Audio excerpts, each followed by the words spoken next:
mwirema cyangwa se mwihindagurika ry'ibinyabuzima ku isi birasa naho habayeho ubusumbane bukomeye cyane. Inyamaswa nizo zisa n'izahawe amahirwe menshi kurusha ibimera kandi byose ari ibinyabuzima. Birasa naho ibintu byiza byose byahawe inyamaswa. Inyamaswa nizo zifite ubwonko zonyine, zishobora kureba, guhumurirwa, kumva no gutumanaho. Inyamaswa nizo zonyine zifite inyama ziha ingufu amaguru yazo n'amababa yazo ku buryo zishobora kuva ahantu hamwe zikajya ahandi igihe zibishakiye. Inyamaswa zo zishobora kugenda kandi buri gihe zigenda zijya imbere. Sinzi niba namwe mubona ukuntu ibimera byagowe, twirirwa tubikandagira, nta nyama n'amagufa bigira, nta n'amaguru bigira ngo bihunge, ari nayo mpamvu buri cyumweru tubikata. Buri munsi birahekenywa, bikamirwa, ibifu by'inyamaswa bikabisya bikavamo ifumbire.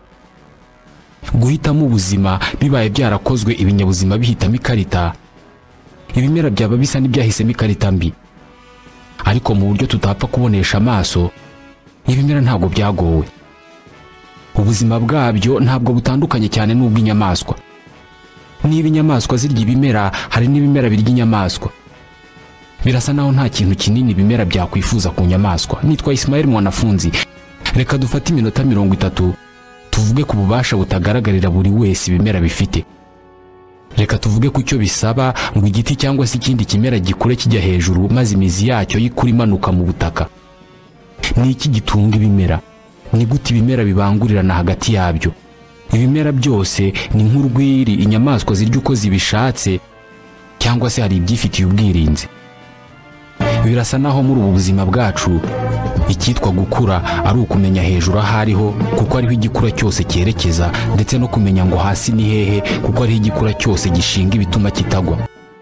Iki gikorwa kigirwamo uruhare rukomeye na rukuruzi y'isi, force de pesanteur. Iyi rukuruzi idahari, umwana w'umuntu nyuma y'igihe runaka avutse ntabwo yashobora gutangira kugerageza gufata ku nzu ngo ahaguruke, ngo maze nyuma y'igihe runaka yanza yirekure. Akana k'ihene ntabwo kashobora kuvuka ngo kabashe guhagarara ku maguru ane ngo nyuma y'icyumweru kabe kiruka. No ku bimera ni uko bigenda. Iyo ikimera icyo ari cyo cyose kikiza ku isi, ni ukuvuga iyo kigitangira kuzamura umutwe ugahinguka mu butaka, imizi yacyo nayo iba yatangiye gushaka inzira yerekeza hasi mu butaka.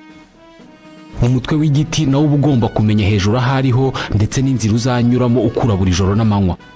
Ibimera nabyo bigomba kuba bikoreshwa n'ingufu za rukuruzi y'isi. Birasa naho iyi rukuruzi idahari bitakura. Ibi ndabivuga kuko iyo ufashe nk'ururabo ukarutera mu gikombe cyangwa se mu ndobo, maze ugashaka icyo upfundikiza ya ndobo ku buryo uyicurika itaka ririmo ntirimeneke, maze ya ndobo ukayimanika ahantu icuramye nko mu gisenge cy'inzu, ururabo rureba hasi ku butaka, guhera icyo gihe ruhita rutangira gukura rukata. Ntabwo rukura rugana hasi aho rureba, ahubwo ruhita rwihindukiza rugakura rwerekeza hejuru nk'ibisanzwe. Uhise wibaza uburyo ibimera bitagira ubwonko bimenya ko bicuramye maze ingufu byifitemo zikabihindukiza?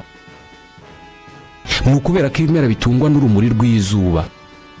Buri kimera kiba cyifitemo umusemburo witwa oxyne, ari nawo usunikira buri kimera buri gihe kwerekeza umutwe wacyo ahantu hari urumuri kamere.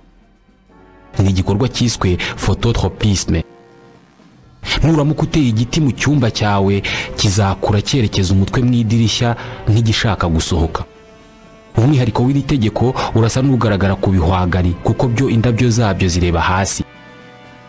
Hari abantu bavuga ko ruriya rurabo rw'ibihwagari rugendana n'isi uko yizengurukaho, rukajyana nayo rukurikiye izuba, ku buryo mu masaha 12 narwo ruba rwahindukiye rwagarutse mu cyerekezo rwatangiriyemo mu gitondo. Ariko se hari umuntu wabibonye ibi ngibi? Iri hame abashakashatsi mu binyabuzima bararihakanye, ahubwo bemeza ko umusemburo wa oxyne ufasha utunyangingo tw'ikimera gukura kijya hejuru ari ugifasha gukurura izuba.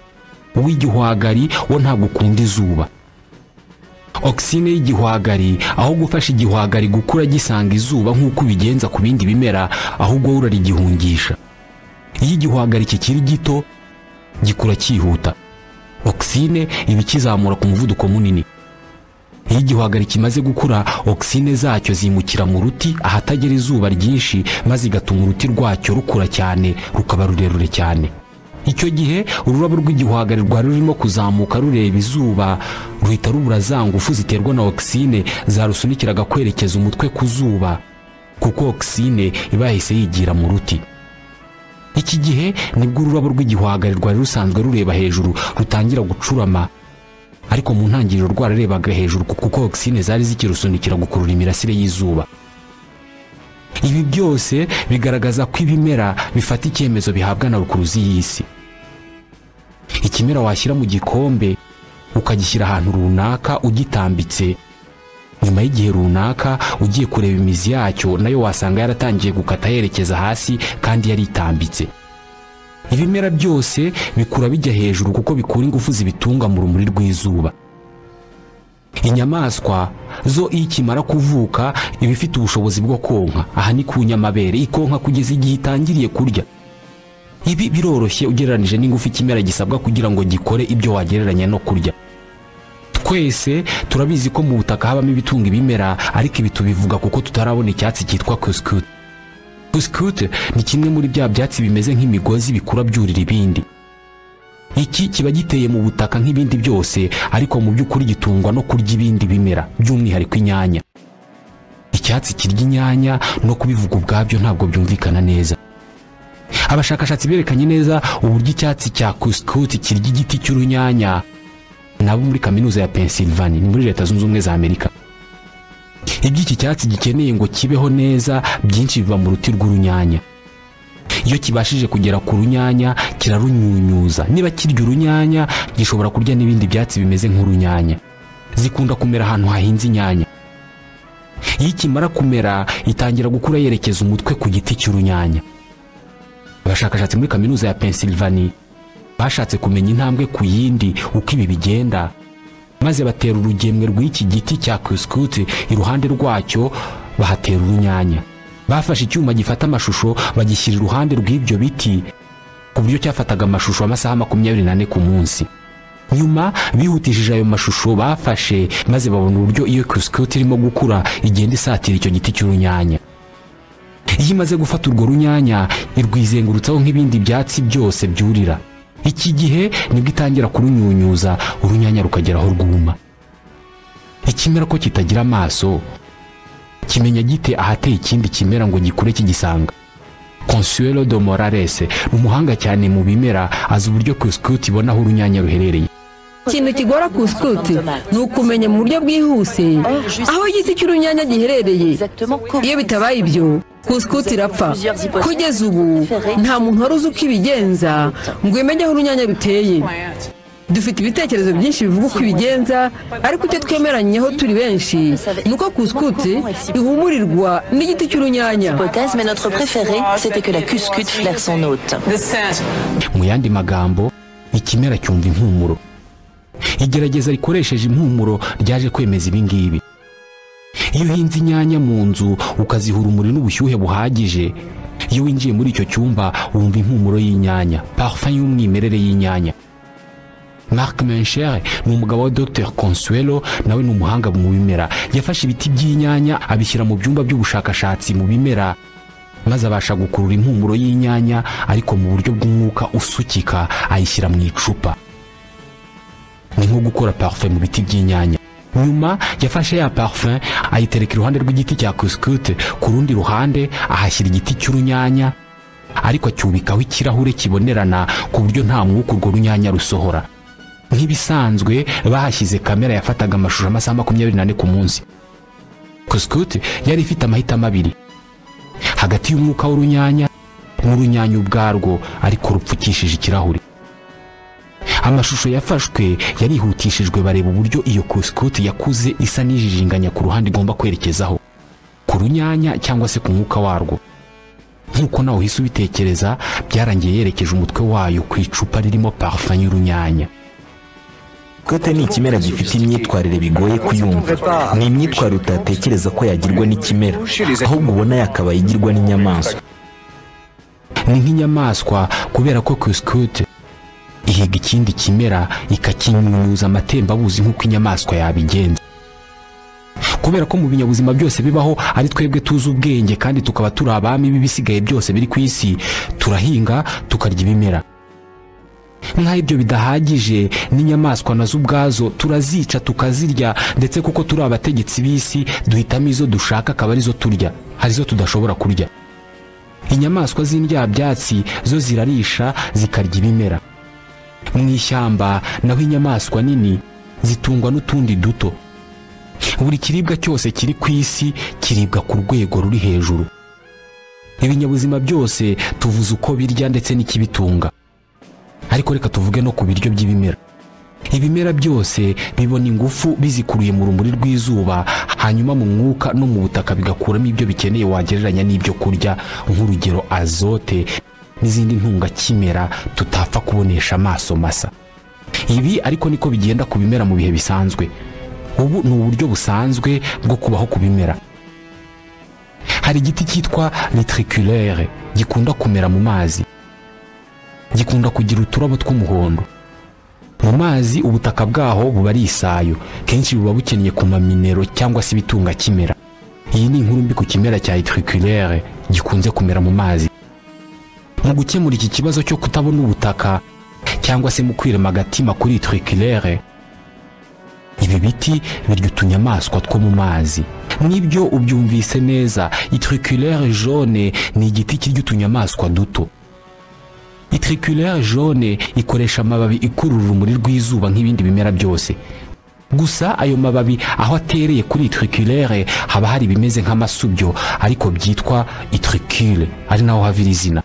Aya masubyo niyo akomereza ubuzima udukoko two mu mazi tuzwi nka daphne cyangwa se iminyorogoto tugerageza kwegera mwene iki giti. Iyo hari agasimba ko mu mazi nk'utunyorogoto cyangwa se daphne kagerageje gukora kuri icyo giti, gukoraho byonyine rya subyo ririfungura, igiti kikamira ku gasimba mu kanya nk'ako guhumbya. Niba isusa urikoraho rikakubaba, nuko noneho hari ubwoko bw'ibiti ukoraho kikasama kikakuruma, akanyamaswa gato ko kirakamira. Ayo masubyo cyangwa se izo litricule zirya udukoko imbere ziba zimeze nk'udufuko, ku buryo nyuma yo kumera agakoko muri ka gafuko hahita havubukamo amatembabuzi ameze nka aside atuma ka gakoko gacikamo uduce. Mu masaha abiri udukoko icyo giti cyariye tuba twamaze guhinduka nk'ibishingwe cyangwa se ifumbire. Ibigitunga biba byamaze kuvanwa muri ako gakoko. Iki nta ntungamubiri gikeneye mu butaka. Litriculaire ntabwo aricyo kimera cyonyine kiganye imikorere nk'iy'inyamaswa, kuko ku isi hari amoko arenga 650 y'ibiti birya inyama cyangwa se udukoko. Muri Aziya by'umwihariko muri Malaysia hari ahitwa muri Borneo, hari amashyamba arimo ibiti biryana kurusha ibindi byose bibaho. Nepenthes raja, uze kubyandika muri Google uraza kubona ko ari kimwe mu biti birya inyama biri ku isi. Iki giti gishobora kumira udukoko duto tungana nk'imibu cyangwa se amasazi tugera ku 60,000 mu isaha imwe. Wabyumvise neza, 60,000 by'udukoko mu isaha imwe iki giti gishobora kutumira. Ni igiti cyera ibintu bimeze nk'ibikombe, igikombe kidukoresha mu rugo. Biba biri hejuru mu mashami. Ahagana ku mizi kiba gifite utumeze nk'udukono duhoramo amatembabuzi. Iki giti gihoraho ibintu binyerera kandi hejuru kiba gifite ubuki, ku buryo udukoko twinshi tucyurira tugiye kugishakaho ubuki. Buri gakoko kagerageje kurira karanyerera kakagwa muri kamwe muri twa dukono tw'igiti tuba duteretse ahagana ku mizi yacyo. Buri gakono muri utu kaba gafite ikimeze nk'urugara gisennye kandi kinyerera. Kiba gifite ibara ryera ku buryo buri gakoko kose kakibona. Urwo rugara rwera rujya ruzana ibintu by'umweru imiswa n'intozi bikunda. Kubera ko imiswa n'intozi bigenda ku murongo kandi akayira gahari gasenye kakaba ari kamwe kandi kakaba kanyerera, uko niko buri muswa cyangwa se urutozi ruhanyura rugwa muri ka gakono kugeza kuzuye. Utu dukoko iki giti kirya nitwo tugiha ingufu zo gukura no kongera kuzana ya matembabuzi anyerera agifasha gutega indi mitego. Ni igiti giteye ubwoba ku dukoko twinshi duto. Ariko se bimaze iki kuba iki giti kirya utundi dusimba duto kandi rimwe na rimwe nacyo kiribwa? Nk'urugero udukoko twitwa charançon. Charançon ni agakoko kameze nk'ijeri ariko gafite umunwa usongoye. Mwene aka gakoko gakunda kujya gucukura twa dukono twa Nepenthes tukica imitego y'iki giti. Charançon zihera mwene utu dukono mu mpande, ntabwo tujya hagana ku rugara hanyerera. Niko gakoko konyine gasa n'agapfukamisha mwene iki giti kirya inyamaswa. n'ubusanzwe ariko ibiti n'ibindi bimera bisa n'ibyarenganye ku ngingo yo kwirwanaho bitewe n'uko bitava aho biri ngo bihunge. Niyo mpamvu abantu babivugira kurusha uko bavugira inyamaswa nazo rimwe na rimwe zihigwa mu buryo butugiraho ingaruka. Mu gihe cy'ibyago inyamaswa zo zishobora guhunga, zishobora kwihisha cyangwa se zikirwanaho. N'inuma dufata nk'inyamaswa y'ikirango cy'amahoro, iyo hari ikiyisagariye ikirusha ingufu irakirwanya. Ariko ibimera byo kuko bitava aho biri, uzana umuhoro ukagitema, cyangwa se inyamaswa ikaza ikacyurira ikakirya, cyangwa se indyabyatsi ikakirisha kikaba kirekeye aho kubaho. Indi ngingo igaragaza ko ibimera bishobora kuba byarahisemo ikarita idatera amahirwe. Kugira ngo umenye ubwoko bw'ibimera bifite ubushobozi bwo kwirwanaho igihe hari ikibisagariye, byaba byiza ugiye ku gice cy'uburengerazuba bwa Mexique. Aha uzahasanga plage cyangwa se inkombe z'inyanja ku mucanga ahitwa Cicatel, cyangwa nanone plage aux épines, inkombe z'inyanja z'amahwa. Bahita ku mucanga w'amahwa kuko hahora amahwa y'igiti cyitwa acacia. Ibiti byitwa acacia bimera cyane ku nkombe z'amazi y'inyanja, ni bimwe mu bimera bifite ubwirinzi buruta ubw'ibimera byose bibaho. Amahwa asongoye cyane ya acacia arinda iki kimera kuribwa n'inyamaswa z'inyamabere zirisha ku gasozi. Gusa ntabwo aya mahwa ashobora kurinda udukoko nk'inshishi n'imiswa byiyongeraho ibindi byatsi bishobora kurira igiti bikaba byagicura cyangwa se bikaba byakinyunyuza. Ni bya bindi bimeze nk'imigozi. Mu kwirinda ibi, acacia izi ubwenge bwo kwishakira abarinzi badahenze. Iyo wegereye igiti cya acacia ukakinyeganyeza cyangwa se ukagikoraho byonyine, ntabwo umenya aho ibihumbi by'intozi ziturutse zikakuzuraho zikakurya cyane. Acacia zicungirwa umutekano n'intozi nyinshi zitazi icyitwa ubwoba. Izi nizo zitanyaguza kandi gakoko kose kagerageje kurira mwene iki giti. Nk'iyo igihore kibeshye kikagwa kuri acacia, intozi zikica nabi cyane. Aba barinzi icyo bahembwa ni ahantu ho gutura hanini kandi hatekanye, kuko acacia zigira amahwa manini arimo utwenge, buri rimwe rifite akenge kamwe ko kwinjiriramo no gusohokeramo, kandi imbere muri ayo mahwa haba harimo umwanya uhagije. Aya mahwa ni izi ntozi zitahamo. Ni ahantu heza cyane zororera abana bazo. Ikindi, iki giti cya acacia buri gihe gisohora utuntu tw'umuhondo tuba twifitemo proteine kandi ni twizi ntozi zikunda. Acacia kandi zijya zisohora ubuki nabwo intozi zikunda cyane. Izi ntozi ziba zirya neza ku buryo nta kindi kiribwa ziba zikeneye. Ubusanzwe zikunda isukari, ariko nubona acacia uzakora ubushakashatsi bwawe umena isukari kuri icyo giti, intozi zizahita ziza zirukanka ziyihungure igwe hasi kuko zitayikeneye. Zibaho neza ku buryo ikintu cyose cyegereye iki giti izi ntozi zigitangirira hafi. Iyo hagize icyatsi muri bimwe bikura byurira ibindi biti kibeshya kikurira acacia, izi ntozi zigishinga amenyo mu ruti kugeza igihe ya matembabuzi aba ari mu kimera cyurira agisohokeyemo akagishiramo kikuma. Gusa ubu ni uburyo bworoheje bwo kwirinda iki giti gifite. Ndavuga ko ari uburyo bworoheje kuko iyo gishotowe mu buryo bwa nyabwo, gishotowe cyane, gikoresha intwaro kirimbuzi. Acacia yifitemo ikinyabutabire cyitwa tannin. Iyi ni intwaro y'uburozi yo kwirwanaho iki giti gifite, kandi ntabwo gipfa kuyisohora. Kiyikoresha iyo hari nk'inyamaswa cyangwa se abantu basoromye amababi yacyo bakayasoroma ari menshi. Mu myaka ya za 80 muri Afurika y'Epfo muri parike yahitwa Limpopo, impongo nyinshi zo muri iyo parike zigeze gupfa cyane, zipfa ari nyinshi kandi kenshi. Abashakashatsi iki gihe bemeje ko zapfaga zitarwaye. Icyaje kubatungura ni uko hapfaga izo mu maparike atuwe n'impongo nyinshi, ariko haba nkeya nta kibazo cyari gihari. Mu bushakashatsi bwabo baje gusanga uko izo mpongo ari nyinshi zikarya amababi ya acacia buri munsi kandi kenshi, byatumye acacia zo muri ako gace zizamura tane nyinshi iba ari izihitana. Impongo kurya amababi ya acacia nta kibazo na kimwe kirimo. Nta kintu na kimwe impongo iba iri amababi y'iki giti, ariko iyo ije kurya ayo mababi uyu munsi, mu kanya ngenzi yayo nayo ikaza ikaryaho, ejo zikagaruka n'ejo bundi, bisa naho iki giti kigira umujinya kigahita kizamura tane nyinshi ku buryo impongo ije kwirya ku bwa gatanu ishobora gupfa kandi yakiriyeho bwa mbere n'ubwa kabiri ntacyo yabaye. Acacia isa n'igiti gifata mu mutwe gushotorwa kwacyo maze kigahita kirwanaho. parike cyangwa se ishyamba ririmo inyamaswa nyinshi zirya akasiya ingano ya tane mu mababi ya akasiya ibikubye 4 ingano ya tane iri muri akasiya z'ahantu hatari inyamaswa nyinshi zirya akasiya. Dore uko iki giti kibigenza. Aba bashakashatsi bafashe ishami rya akasiya barikuraho amababi yose hahandi igiti cyumva ko gishotowe. Barangije rya shami bakuyeho amababi baryambika isashe idapfumutse bayizirikaho ku buryo nta mwuka utambuka. Bayirekeraho isaha imwe maze nyuma bayikuraho mu buryo wa mwuka udasohoka uguma mu isashe. Barangije bafata wa mwuka akasiya yasohoye nyuma yo gukuraho amababi barawupima. Uwo mwuka wari etilene. Akasiya ishotowe isohora gaze yitwa etilene. Etilene ni umwuka utaremereye. Iyo usohotse hanze ugenda mu cyerekezo cy'umuyaga. Bawandika nka CH2. Uyu mwuka iki giti kiwuzamuye ukajya mu mababi uhita uhindura imiterere n'imikorere ya mitokondri. Mitokondri ni intungabuzima itanga ingufu ku tunyangingo tw'ikinyabuzima. Iki gihe mitokondri ihitirekeraho gukora ingufu zibeshaho iki giti ahubwo igakora uburozi. Tane. Ibi babyita itumanaho ry'ubutabire. Communication chimique.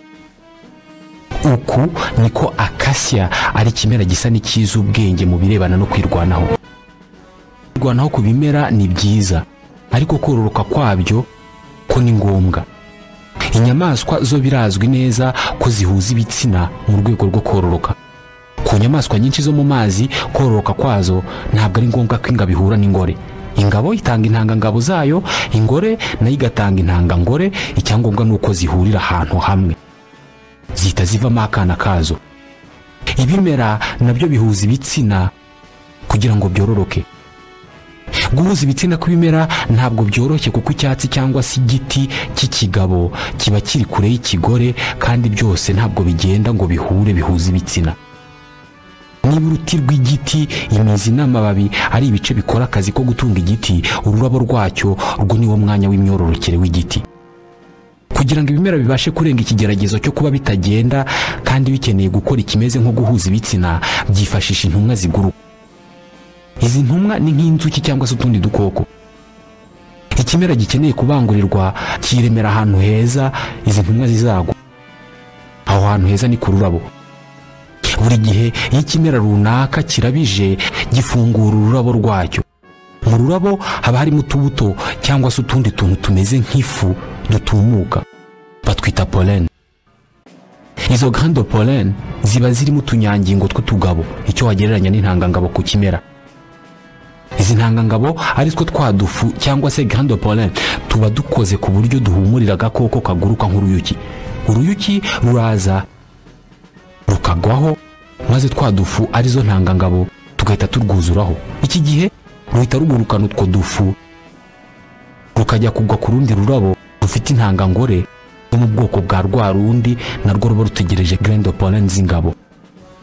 Nyuma y'iminsi mike tubona icyahoze ari ururabo cyavuyemo urubuto ruzageraho rugahunguka cyangwa se rugasoromwa rukazaterwa cyangwa se rukazamera ahandi.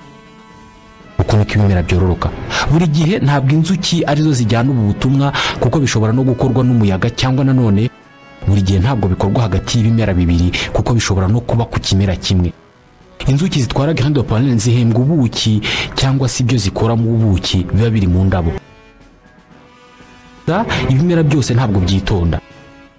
Hari ibimera bikenera kubangurirwa bigakoresha ingufu mu gutuma udukoko ngo tubijyanire ubutumwa bwo kororoka. Mu mashyamba haba ubwoko bw'indabo n'abantu bajya batera indabo zitwa roma cyangwa se roma. Ni ururabo rufite ikibabi kijya kumera nk'ikiteke. Imbere muri icyo kibabi haba harimo akantu kameze nk'agati kitwa spandise.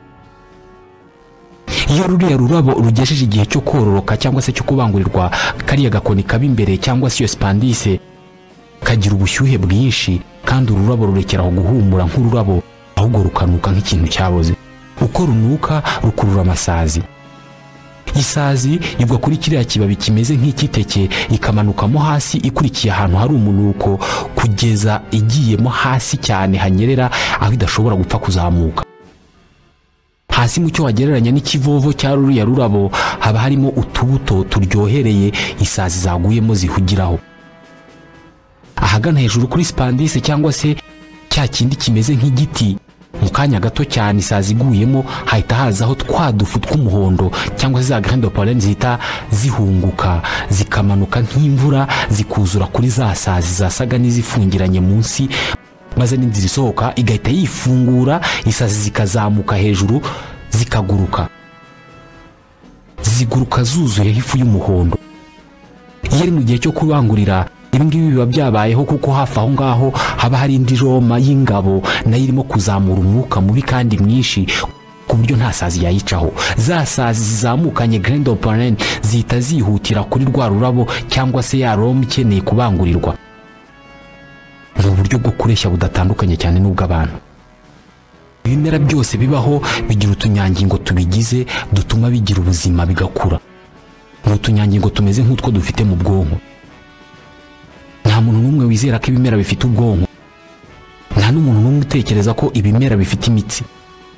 Ariko hari ihuriro rikomeye hagati y'inyamaswa zimwe na zimwe natwe turimo na bimwe mu bimera.